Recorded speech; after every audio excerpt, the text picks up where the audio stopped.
Hello everyone, I am सुगम। Welcome back. तो कैसे हो आप सब? आई होप आप सब अच्छे होंगे। स्वागत है आप सभी का आपके अपने एसपी स्टडी यूट्यूब चैनल पर। तो गाइस आज हम इस वीडियो में आपके लेकर आए हैं आज हम इस वीडियो में देखने वाले हैं हिंदी का जो आपका मॉडल पेपर है उसका आज हम फुल सॉल्यूशन इस वीडियो में लेकर आए हैं। गाइस अगर आप भी इस बार का बोर्ड एग्जाम देने वाले हो तो आप इस वीडियो में एंड तक बने रहें। तो यहाँ पर पहले आप देख लीजिए, पहले हम उन 10 क्वेश्चंस को देखेंगे जो खंड का में हमसे पूछे जाते हैं गद्य से और पद्य से। इसके बाद यहाँ पर आप देख सकते हो कि आपको व्याख्या किस तरह से करनी है वो भी हम आपको बताएंगे। एंड इसके बाद यहाँ पर आप देख सकते हो जो भी आपका इम्पोर्टेंट है फुल सॉल्यूशन आपको मॉडल पेपर का यहाँ पर मिलेगा। ठीक है, तो चलिए शुरू करते हैं। तो यहाँ पर जो आपका फर्स्ट है वो यहाँ पर दिया गया है, आप देख सकते हो। जो आपका फर्स्ट क्वेश्चन है वो मैंने यहाँ पर लिया है कि नासकेतोपाख्यान के लेखक है। ठीक है, तो आपको 4 ऑप्शन मिलेंगे। जो आपका सही है, जो राइट ऑप्शन है वही मैंने यहाँ पर लिख दिया है। ठीक है, तो नासकेतोपाख्यान के लेखक कौन है? सदल मिश्र। ओके, जो आपका राइट ऑप्शन है वही यहाँ पर लिख दिया है। 4 ऑप्शन यहाँ पर नहीं दिए गए हैं, पर आपका जो एग्जाम होगा उसमें आपको 4 ऑप्शन मिलेंगे। तो पहले आपको डाल देना है क्वेश्चन नंबर फर्स्ट का, फिर उसका जो सही ऑप्शन है वही आपको लिखना है। ठीक है, इस तरह से। तो नासकेतोपाख्यान के लेखक कौन है? सदल मिश्र। क्लियर। अब इसके बाद यहाँ पर आपका दिया गया है कि परीक्षा गुरु के लेखक हैं, तो आपको पता है और ये कई बार पूछा भी गया है बोर्ड एग्जाम में। ठीक है, तो परीक्षा गुरु के लेखक कौन है? लाला श्री निवास दास। परीक्षा गुरु के लेखक कौन है? लाला श्री निवास दास। नासकेतोपाख्यान के लेखक कौन है? सदल मिश्र। इसके बाद नेक्स्ट है यहाँ पर कि पैरों में पंख बांधकर के लेखक हैं, तो कौन है? हमें पता है, रामवृक्ष बेनीपुरी। पैरों में पंख बांधकर के लेखक कौन है? रामवृक्ष बेनीपुरी। परीक्षा गुरु के लेखक कौन है? लाला श्री निवास दास। नासकेतोपाख्यान के लेखक कौन है? सदल मिश्र। ठीक है, यहीं पर आप याद करते चलिए। यहाँ पर नेक्स्ट आपका दिया गया है कि सरस्वती पत्रिका के संपादक हैं, तो सरस्वती पत्रिका के संपादक कौन है? महावीर प्रसाद द्विवेदी। महावीर प्रसाद द्विवेदी सरस्वती पत्रिका के संपादक हैं। पैरों में पंख बांधकर के लेखक कौन है? रामवृक्ष बेनीपुरी। अब इसके बाद यहाँ पर अगला प्रश्न है कि कल्प वृक्ष के रचनाकार हैं। कई बार ये पूछा भी गया है बोर्ड एग्जाम में। ठीक है, तो कल्प वृक्ष के रचनाकार कौन है? हमें पता है वासुदेव सरल अग्रवाल कल्प वृक्ष के रचनाकार हैं। इसके बाद यहाँ पर नेक्स्ट है कि प्रेम सरोवर के रचयिता कौन है? तो प्रेम सरोवर के रचयिता हैं भारतेंदु हरिश्चंद्र। भारतेंदु हरिश्चंद्र प्रेम सरोवर के रचयिता हैं। इसके बाद नेक्स्ट है यहाँ पर कि निम्न में से कौन सी कृति रीत काल की है? आपको कई कृतियां दी जाएंगी, तो जो सही ऑप्शन है वो यहाँ पर दिया गया है बिहारी सतसई। निम्न में से कौन सी कृति रीत काल की है? तो बिहारी सतसई। ठीक है, इसके बाद अगला प्रश्न यहाँ पर आपका दिया गया है कि लोकायतन की विधा है, तो लोकायतन की विधा क्या है? काव्य यानी कविता।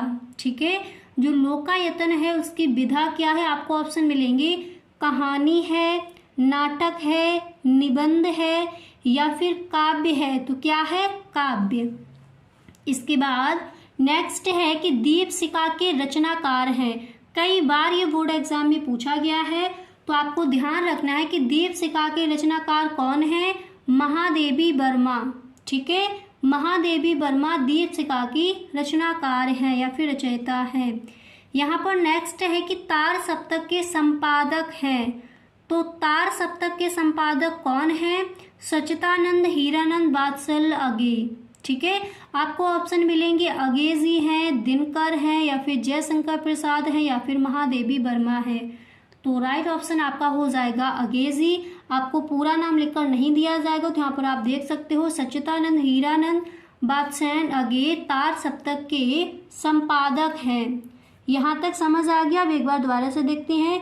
देखिए, दीपशिखा के रचनाकार महादेवी वर्मा।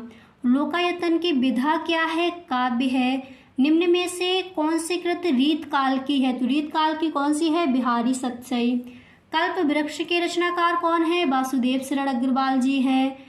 एंड इसके बाद सरस्वती पत्रिका के संपादक कौन है? महावीर प्रसाद द्विवेदी। पैरों में पंख बांध कर के लेखक रामवृक्ष बेनीपुरी। परीक्षा गुरु के लेखक कौन है? लाला श्रीनिवास दास। एंड नासकेतोपाख्यान के लेखक कौन है? सदल मिश्र।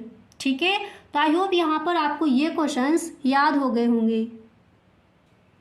अब इसके बाद यहाँ पर देखिए जो आपका तीसरा क्वेश्चन है वो क्वेश्चन आपका ये दिया जाएगा कि निम्नलिखित गद्यांश पर आधारित प्रश्नों के उत्तर दीजिए। यानी आपको 2 गद्यांश दिए जाएंगे, गद्य से 2 पैराग्राफ आपके उठाए जाएंगे, अथवा में दिया जाता है तो एक की आपको व्याख्या करनी है। तो यहाँ पर आप देख सकते हो कौन सा ऐसा गद्यांश है जो इस बार के बोर्ड एग्जाम के लिए इम्पोर्टेंट है।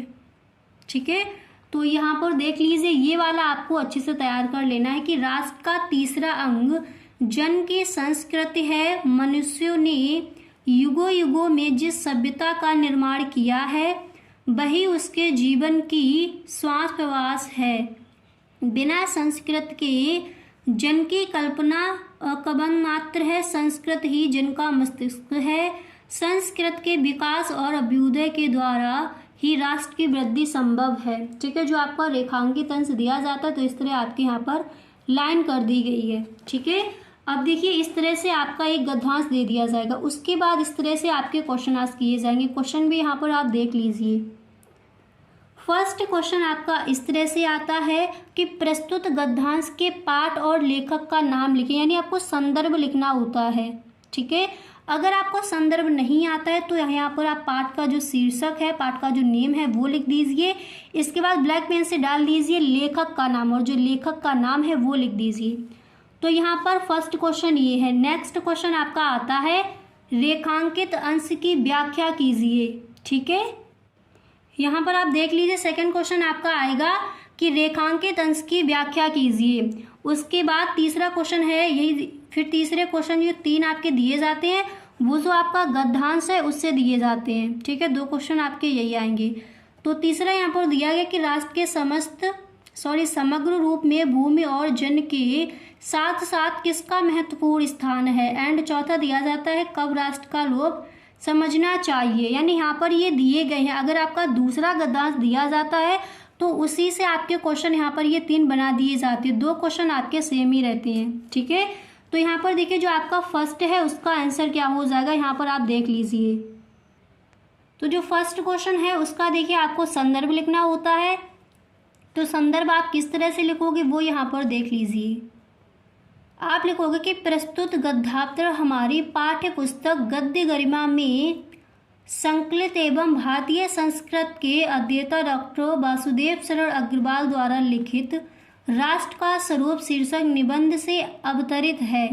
अगर इस तरह से आप नहीं लिख सकते, इतना आपको नहीं याद हो सकता, तो आप इस तरह से लिख कर आएंगे कि प्रस्तुत गद्यांश हमारी पाठ्य पुस्तक हिंदी में संकलित, या फिर आप इस तरह से लिख सकती हो कि प्रस्तुत गद्यांश हमारी पाठ्य पुस्तक हिंदी के और राष्ट्र का स्वरूप नामक पाठ से लिया गया है, जिसके लेखक डॉक्टर वासुदेव शरण अग्रवाल जी हैं। इस तरह से आप संदर्भ लिखकर आ सकती हो। और जब आप पाठ का नाम और लेखक का नाम लिखोगे उसके नीचे आपको ब्लैक स्केच से एक लाइन कर देनी है। ठीक है, अब इसके बाद नेक्स्ट था आपका रेखांकित अंश की व्याख्या कीजिए। तो रेखांकित अंश जहाँ से जहाँ तक है वहाँ तक आपको व्याख्या करनी होती है। तो यहाँ पर एक बार आप देख लीजिए किस तरह से आपको व्याख्या करनी है। तो आपको लिखना है कि वास्तव में संस्कृत मनुष्य का मस्तिष्क है। फिर आप लिखोगे और मनुष्य के जीवन में मस्तिष्क सर्वाधिक महत्वपूर्ण अंग है, क्योंकि मानव शरीर का संचालन और नियंत्रण उसी से होता है। जिस प्रकार से मस्तिष्क से रहित धड़ को व्यक्ति नहीं कहा जा सकता, अर्थात मस्तिष्क के बिना मनुष्य की जो कल्पना है वो नहीं की जा सकती। उसी प्रकार फिर देखिए आपको लिखना है कि उसी प्रकार संस्कृत के बिना भी मानव जीवन की कल्पना नहीं की जा सकती। फिर आप लिखोगे इसलिए संस्कृत के विकास और उसकी उन्नति में ही किसी राष्ट्र का विकास, उन्नत और समृद्धि निहित है। ठीक है।